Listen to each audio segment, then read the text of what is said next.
Hello everyone, কি খবর? সব আশা করছি অনেক অনেক ভালো আছেন। ঈদুল আজহা এলেই তারকাদের কোরবানির খবর নিয়ে শুরু হয় ভক্তদের অনেকটি আগ্রহ। তবে এবার ঈদে সবাইকে ছাড়িয়ে গিয়েছে বাংলাদেশের জনপ্রিয় নায়ক শাকিব খান। শোনা যাচ্ছে তিনি এমন একটি গরু কিনেছেন যার খাবার ও পরিচর্যার জন্য প্রতিদিনই খরচ হয় হাজার হাজার টাকা। সবচেয়ে অবাক করার বিষয় কি জানেন? গরুটির জন্য আলাদা পরিচর্যাও রাখা হয়েছে।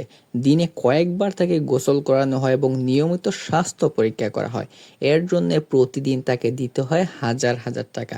এদিকে গরুটির ভিডিও প্রকাশ হওয়ার পর থেকে সোশ্যাল মিডিয়ায় শুরু হয়েছে তুমুল আলোচনা। অনেকেই বলছে এটা সিনেমার কোনো দৃশ্য নয়, এটা বাস্তব। আর অনেকে বলছে এটা এরকম বড় গরু আমার লাইফে আমি কখনোই দেখিনি।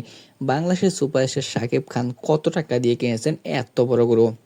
তো আপনারও কি মনে হয় শাকিব খান সর্বোচ্চ কত টাকা দিয়ে একটি গরু কিনতে পারেন, এবং কত হলে আপনার জন্য মনে হয় সে এত দিয়ে কিনলেই তার জন্য বেস্ট হবে? এটা এখনই কমেন্ট বক্সে বলতে নিশ্চয়ই বলবেন না। আর নেক্সট পার্টে ভিডিও আসবে তাড়াতাড়ি।